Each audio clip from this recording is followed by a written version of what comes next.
Hello and welcome to the third episode of Kyrity, the Leys Classics podcast. Today we are joined by a very special guest, Mr. Thomas Northcote. Mr. Northcote is head of the development office here at the Leys and studied classics at Exeter University. So, Thomas, thank you very much for joining us today. Well, thank you very much for having me. It's very exciting. Yeah. Having listened to your previous podcasts, I'm very honoured to be here. Yeah, well, that's good to hear. Now, I've got a list of questions, as I said before, and the first one of those is, how has classics benefited your career, do you think? I think classics as a degree employers really love.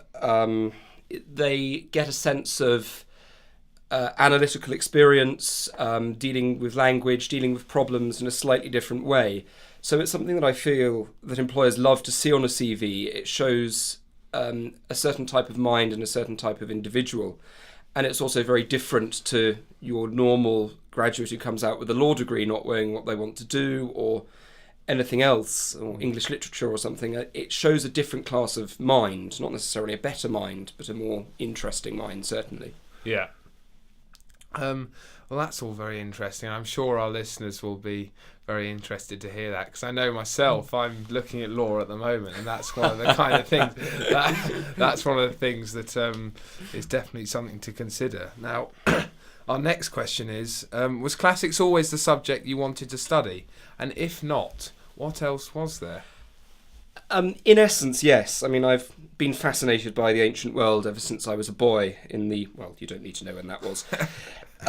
My first and abiding interest has been the late Roman Republic, both its literature and its social and political history.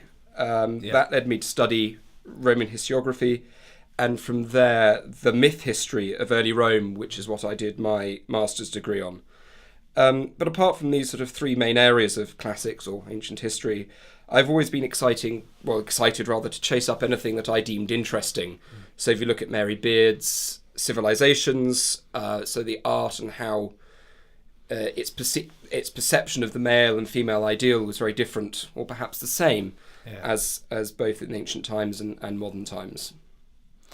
Well, that's all very interesting, and I'm sure that will come into our next point, which I know you have. May have difficulty answering this one, but how do you think classics benefits someone wishing to work in the development/endowment sector? Having taught at Exeter for a year, my professional background has always been educational fundraising. Having worked at the University of Cambridge for nearly 5 years, and I think I was able to raise money for humanities scholarships, humanities bursaries, and to be able to have an academic knowledge of the subject area and to be able to talk to donors about their passion is really, really important. If you can't do that with some level of authority, it makes it very difficult. For example, if I were to raise money for a science fellowship or a science block, I would need other people to advise me on how I should be talking in a academic sense to our donors. Yeah. And another thing that we wanted to ask is, which you've already kind of elaborated on, is what are your specific interests in classics? I mean, classics and ancient history is so wide-ranging. Western civilization, I suppose, began 3,000 years ago, if not longer, with the Greeks writing literature and the Romans teaching Europe all about it. And actually it's quite a fun literature. There is so much. There's death, there's old age, there's global education, there's local education, there's dealing with relationships, whether they be same-sex relationships. You get the beginnings of atomic theory with...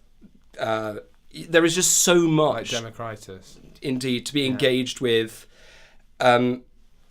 Marriage, the uses of power, xenophobia, punishment theory.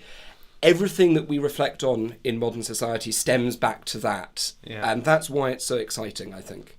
Yeah, well, that's all very good. And also, one thing that I wanted to ask is, although we push classics being a fantastic degree on this podcast, and we're lucky enough to have interviewed and will interview some more influential people in the classics world, but Is there anything about classics that you don't enjoy, that you didn't like, that you would change? There was nothing that I didn't enjoy per se. At university, I was certainly a Roman linguist. Much as I do have ancient Greek, it's not as strong as it should be. Yeah. So perhaps in terms of an area of weakness, that's certainly where it would be, but that's not to say that I didn't enjoy it. Yeah. Well, thank you very much for this insightful interview, and I'm sure I will see you around school reffing, that kind of thing. So Absolutely. But it's been a pleasure to have you on the podcast. Thank you very much indeed. Now we turn to the latest feature of the podcast, which is a focus upon the great and not so great battles of the Roman Empire. The first of these we wish to put a spotlight upon is the battle which occurred during the Second Punic War, the Battle of Cannae of 216 BC. The Second Punic War broke out in the year 218 BC, when Hannibal took control of the Greek city and Roman ally Saguntum, which is in Spain. Rome thought it would be an easy victory against Hannibal, but Hannibal was full of surprises, including his manner of entering the Italian peninsula.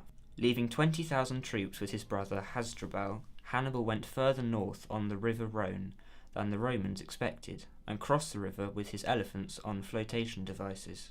He didn't have as much manpower as the Romans, but he counted on the support and alliance of Italian tribes unhappy with Rome. Hannibal reached the Po Valley with less than half of his men. He had also encountered unexpected resistance from local tribes, although he did manage to recruit the Gauls. Hannibal's greatest Second Punic War victory, the Battle of Cannae in 216 BC. Hannibal won battles in Trebia and at the lake Trasimene, and then continued through the Apennine Mountains that ran down through much of Italy like a spine. With troops from Gaul and Spain on his side, Hannibal won another battle, at Cannae, against Lucius Aemilius. At the Battle of Cannae, the Romans lost thousands of troops, including their leader. The historian Polybius describes both sides as gallant, writing about their substantial losses. Of the infantry, 10,000 were taken prisoners in fair fight, but were not actually engaged in battle.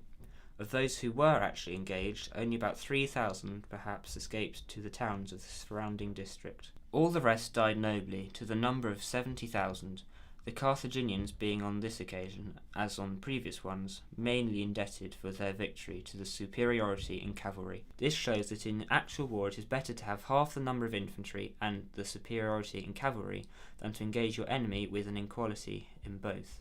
On the side of Hannibal, there fell 4,000 Celts, 1,500 Iberians and Liberians, and about 200 horse. Besides trashing the countryside, which both sides did in an effort to starve the enemy, Hannibal terrorised the towns of southern Italy in an effort to gain allies. The next general to confront Hannibal was more successful. That is, there was no decisive victory. However, the Senate in Carthage refused to send in enough troops to enable Hannibal to win. So Hannibal turned to his brother Hasdrubal for help. Unfortunately for Hannibal, Hasdrubal was killed en route to join him, making the first decisive Roman victory in the Second Punic War. More than 10,000 Carthaginians died at the Battle of Metaurus in 207 BC. Meanwhile, Scipio invaded North Africa.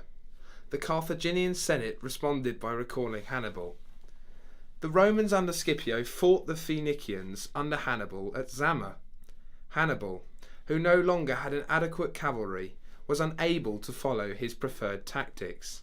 Instead, Scipio routed the Carthaginians using the same strategy Hannibal had used at Cannae.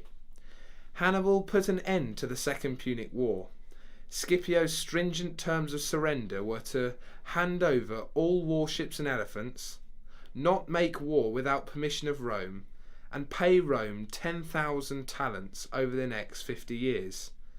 The terms included an additional, difficult proviso. Should armed Carthaginians cross a border the Romans drew in the dirt, it automatically meant war with Rome.